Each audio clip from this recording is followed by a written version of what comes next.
The Law of Subrogation by Henry N. Sheldon. The Law of Subrogation. Chapter 1. Definition and General Nature. 1. Definition of subrogation. Subrogation is a doctrine primarily of equity jurisprudence, although its principles are now often applied in courts of common law, especially in those states in which equitable remedies are administered through the forms of law. It is a substitution, ordinarily the substitution of another person in the place of a creditor, so that the person in whose favor it is exercised succeeds to the rights of the creditor in relation to the debt. More broadly, it is the substitution of one person in the place of another, whether as a creditor or as the possessor of any other rightful claim. The substitute is put in all respects in the place of the party to whose rights he is subrogated. It has been adopted from the civil law by courts of equity. In this country, under the initial guidance of Chancellor Kent, its principles have been more widely developed, and its doctrines more generally applied than in England.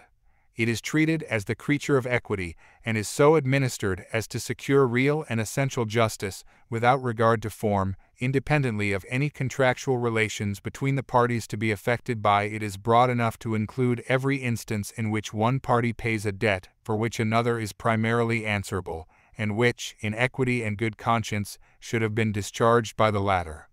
But it is not to be applied in favor of one who has, officiously and as a mere volunteer, paid the debt of another, for which neither he nor his property was answerable, and it is not allowed where it would work any injustice to the rights of others.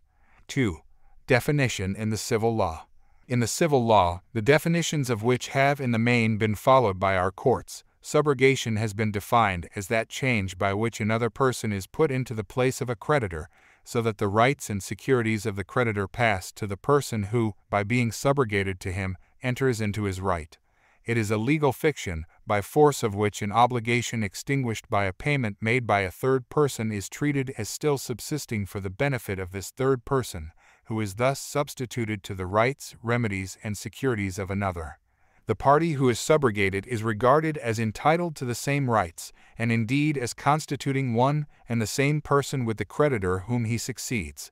It takes place for the benefit of a person who, being himself a creditor, pays another creditor whose debt is preferred to his by reason of privileges or mortgages, being obliged to make the payment, either as standing in the situation of a surety, or that he may remove a prior encumbrance from the property on which he relies to secure his payment. 3. Who will be subrogated. Subrogation, as a matter of right, independently of agreement, takes place for the benefit of insurers, of one who, being himself a creditor, has satisfied the lien of a prior creditor, of a purchaser who has extinguished an encumbrance upon the estate which he has purchased, a co-obligor or surety who has paid the debt which ought, in whole or in part, to have been met by another, of an heir who has paid the debts of the succession, of one who has paid his own debt, the burden of which has, for a valuable consideration, been assumed by another, or of a creditor, who is thereby enabled to subject to the payment of his demand securities or remedies held for its payment by those who are under merely a subsidiary liability to himself. And there will be no subrogation unless the payment was made either under compulsion or for the protection of some interest of the party making the payment, and in discharge of an existing liability. The demand of a creditor which is paid with the money of a third person without any agreement that the security shall be assigned or kept on foot for the benefit of such third person is absolutely extinguished. But the doctrine of subrogation will be applied to reimburse one who has been compelled to pay the debt of a third person in order to protect his own rights or to save his own property. It will not be used to reimburse a father for the expense of supporting and educating his own children, and it will be applied only in favor of one who has actually performed the obligations of another, and thereby entitled himself to the rights and advantages incident to the discharge of such obligations. The mere extinguishment of another's right by legal means is not enough. Consequently, a prior mortgagee acquires no right, by the foreclosure of his mortgage, to redeem from a lien subsequent to his own, or to bold the surplus proceeds on the foreclosure of a junior mortgage. 4. A mode of equitable relief. Subrogation is an exercise of the equitable powers of the court to relieve a meritorious creditor who might otherwise be subjected to loss by his funds being applied to pay another's debt, or by the operation of proceedings at law against the estate or funds of one who is indebted both to him and to others. This remedy is allowed only when it does not conflict with the legal or equitable rights of other creditors of the common debtor, and the principle is one of equity merely, and will be carried out in the exercise of a proper equitable discretion, with a due regard to the legal and equitable rights of others. One who claims this equity must be governed by the common maxim, sic uter tuo ad alienum non lidi. Being a doctrine of mere equity and benevolence, it will never be enforced at the expense of a legal right. Thus, where the claim of a surety for money paid by him on a judgment against his principal has been defeated at jaw, the surety cannot in equity be substituted to the rights of the creditor in the original judgment, as would otherwise be the case. Nor can one by subrogation acquire the right to alter the disposition of a fund which has already been fixed by law.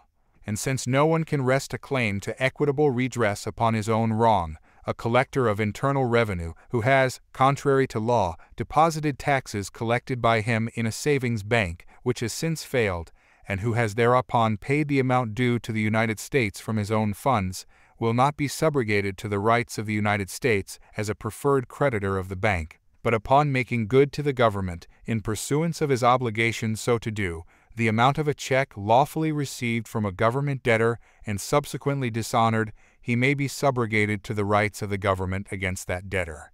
5. Doctrine adopted in Louisiana.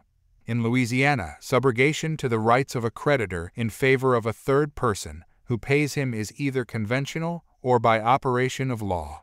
Conventional subrogation, which is equivalent to an absolute transfer or assignment of the debt with its accessories, takes place when the creditor, upon receiving payment from a third person, subrogates him to his own right, and remedies against the debtor.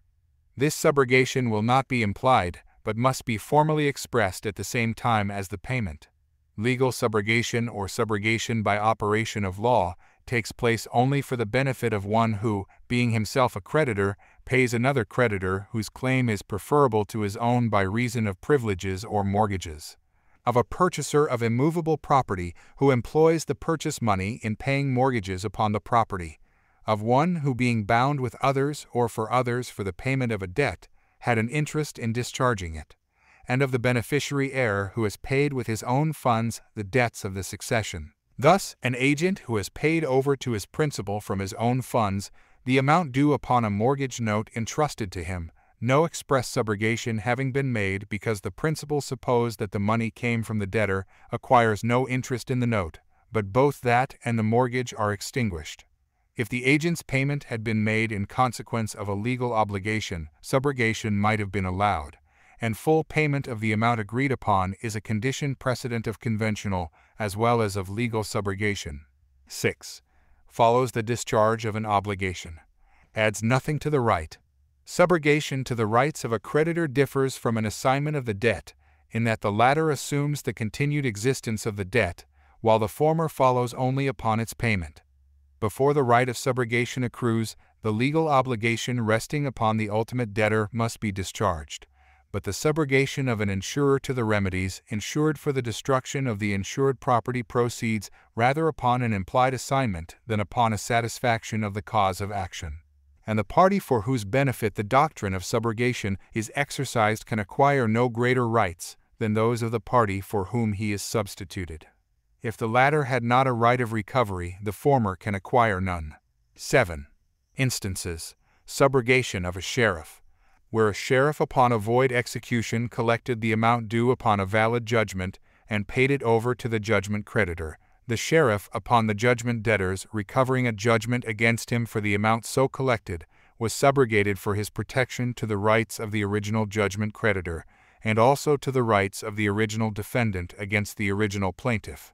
If a sheriff, at the request of the defendant in an execution which has been committed to him for collection, neglects to make a levy and collect the money and return the execution according to its command, thus making himself personally liable for the amount of the judgment, and then, on compulsion of the creditor, pays the judgment, he may be subrogated to all the rights of the judgment creditor against the defendant, especially if he took an assignment of the judgment. He will be subrogated to all the rights of his deputy, for whose default he has been made liable, though the deputy's right to subrogation rests on a different footing. And if, after he has, by his neglect to collect the execution, become himself liable to pay it, he takes out an alias for his own use, he has been subrogated to the rights of the creditor. So, if he has been compelled to pay a judgment in consequence of having neglected to assign a bail bond to the creditor, he may be subrogated to the rights of the creditor in this bail bond. He may be subrogated to the benefit of a judgment which he has paid under a mistaken belief of his legal liability therefor, if he cannot recover back his payment at law. But this right of subrogation, where no assignment of the judgment has been taken, cannot as a matter of course be enforced at law, and the bare payment by a sheriff with his own funds of an execution put into his hands will not subrogate him to the lien of the judgment as against subsequent creditors of the same defendant.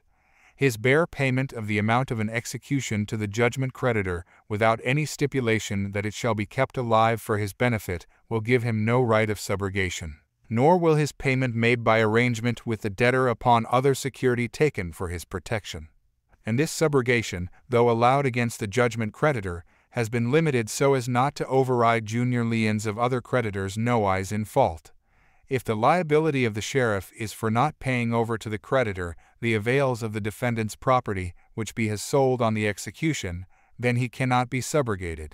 Nor can the sheriff be subrogated before he has made full payment or had judgment rendered against him, and his right of subrogation has been denied. A judgment debtor who has, in consequence of the sheriff's misconduct, been compelled to pay the judgment twice may be subrogated for his remedy to the creditor's rights against the sheriff.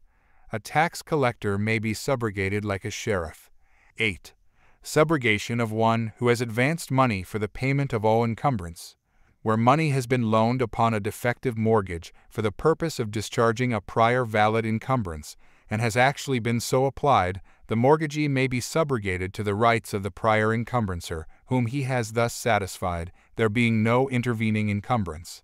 But it is necessary both that the money should have been advanced for the purpose of discharging the prior encumbrance, and that it should actually have been so applied. So, where a husband and wife gave a mortgage for money lent to them for the purpose of discharging a prior encumbrance, which was accordingly done, and the wife turned out to have been an infant at the time of the new mortgage, the mortgagee was subrogated to the rights of the prior encumbrancer as against the wife.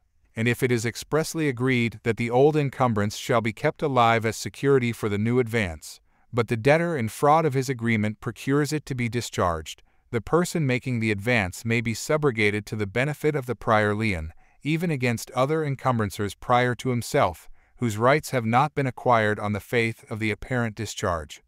One who had lent his notes to the purchaser of land to pay the price thereof was allowed upon payment of the notes to be subrogated to the benefit of a mortgage given by the purchaser to the vendor to secure their payment. So one who has, at the request of the owner of goods, advanced the money to discharge a lien thereon may retain possession of the goods until he shall be reimbursed. But these are extreme cases. If the title to land conveyed and accepted in discharge of a mortgage upon other property afterwards turns out to be defective, this defect, though it may be the subject of a new demand, cannot operate to revive the original mortgage, even with the mortgagor's consent, to the prejudice of rights acquired by others in the meantime.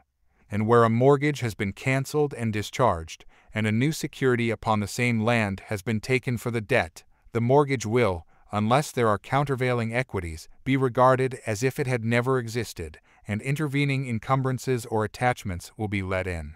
9. Of one who has been compelled to pay the debt of another. A third person who pays off a mortgage debt for his own protection may be subrogated to the place of the mortgagee, and may retain the mortgage for his reimbursement. One who pays taxes which are a lien upon land to which he must look for the payment of his debt, or in which he has an apparent interest, in order to preserve the property from the lien, will be entitled by subrogation to reimbursement out of the property itself. Where at an auction sale of a debtor's property, the debtor has fraudulently procured a sham bid to be made by an irresponsible person, and has thereby caused the land of another to be afterwards sold for the satisfaction of the debt, which ought to have been discharged out of his own property, the party thus injured may, by subrogation to the rights of the original creditor, hold the primary debtor for the amount of his loss. One who in good faith, believing himself to have an interest in property which is subject to a lien, pays off the lien to protect the interest, will in equity be subrogated for his reimbursement to the protection of that lien, as against the real owner of the property, who has stood by in silence while the payment was made. So, a grantee of land who, through neglect to record his deed, has had the land taken from him upon a judgment recovered against his grantor, may by subrogation in equity claim the benefit of a mortgage held by the judgment creditor to secure the debt upon which the judgment was rendered, so far as the same is not required for the full satisfaction of the debt, and to the extent of his loss by the levy upon his land. The plaintiff, said Mr. Justice Chapman, has paid his grantor's debt, which his grantor ought to have paid himself. And it is but just that he should have the benefit of the security which his grantor bade previously given to the creditor for the debt. 10. Of a carrier. A carrier who has paid the charges of antecedent carriers for the transportation of goods sent over successive lines will be subrogated to their rights, even though he afterwards fails to perform his own contract. But this right will extend only to necessary charges for actual transportation, and if property in a carrier's possession is lost or destroyed by the fault of another, the carrier will, upon satisfying the owners for such loss, be subrogated to their rights. Thus, where notees issued by a bank had been stolen while in the course of transportation by an express company and subsequently destroyed, and the company, being liable for the loss, paid the amount thereof, it was held that, upon such payment, the property in the notes vested in the express company, and upon proof of their destruction, it was allowed to recover their amount from the bank. So, where a carrier has by mistake delivered to one person goods which had been sold and consigned to another, and the former has appropriated them for his own use, the carrier, after satisfying the real owner for the loss, may recover the value of the goods from the person who has thus received them.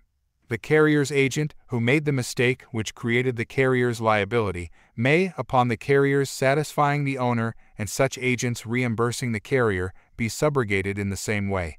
The carrier is subrogated to liens for charges which he is compelled to pay to obtain or to retain the goods. A letter carrier, who, having delivered to a hotel clerk a valuable registered letter, has been held to pay for its loss arising from the clerk's negligence, will be subrogated to the remedy against the clerk, the party ultimately liable. 10a. Of a consignee or agent. The consignee of property who has sold the same and deposited the proceeds in bank to the credit of the consignor, if afterwards on the failure of the bank obliged to pay the amount of such proceeds to the consignor, will be subrogated to the rights of the consignor against the insolvent bank and its assignee. An agent's payment of the debt of a third party to his principal, made in discharge of a liability as guarantor or surety, or under compulsion of a judgment, will subrogate the agent to the principal's remedy against the third party. So, an attorney, having become personally liable to his client for the amount of a judgment by reason of having neglected to compel the sheriff to pay over the amount collected thereon, is, by payment to his client, subrogated to his client's rights against the sheriff, and may for his own benefit enforce payment from the latter. 11. General Doctrine of Subrogation.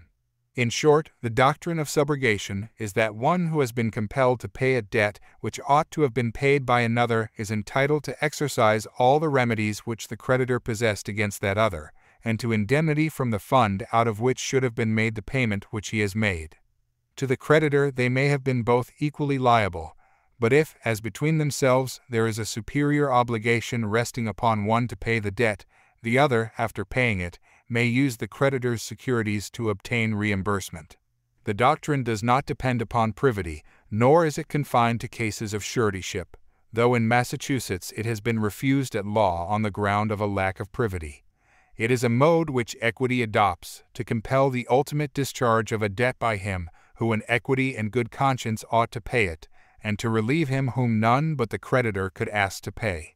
Although as between debtor and creditor the debt may be extinguished, yet, as between the person who has paid the debt and the other parties, the debt is kept alive, so far as may be necessary to preserve the securities. The payment of the money due upon a debt will operate as a discharge of the indebtedness, or as subrogating him who pays it to the place of the creditor, as may best serve the purposes of justice and the just intent of the parties. but the burden is always on one who claims this equity to show that he is entitled to it.